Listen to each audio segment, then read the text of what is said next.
Un tad te visbeidzot video no lielajām dienām Bolderājā, kad lija un pūti nejēgā. Kas kādam varbūt liekas pelēks un drūms, tas mūsu acīs tas jau ir pārvērties par pašu skaistumu un laimi un ilgi gaidītu notikumu. Tāds stereotips vairāk par sērfošanu, ka tā ir tāda slīdēšana uz dēļa par kristālu gludu, kirkīs zilu ūdeni un bikīni un saulīte un kā tādā Samsung reklāmā.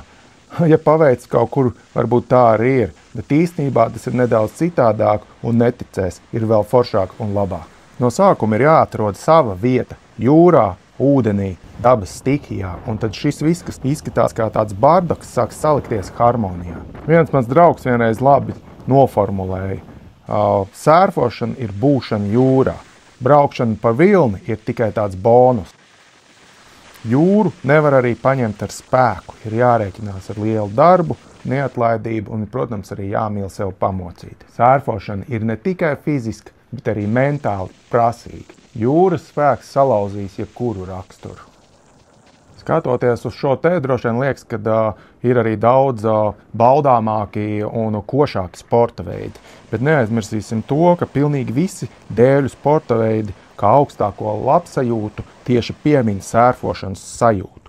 Snowboardā, skateboardā, wakeboardā, kiteboardā dabūt sērfošanas sajūtu ir augstākā nirvāna. Tas tādēļ, ka sevis atrašana ūdens ritmā, tā ar kailām rokām viļņa noķeršana un tās dažas sekundes uz viļņa, tici man, tā sajūta nelīdziņas nevienai citai. Tā izraisa atkarību, tā izmaina pat cilvēku turpmāko dzīves gaitu. Tik tā, ka sērfošanas sajūtu gribēsies atrast un nomedīt it visur.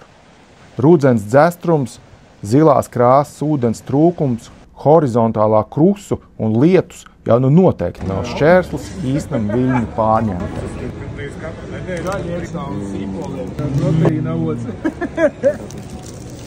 Tiekamies jūrā atkal!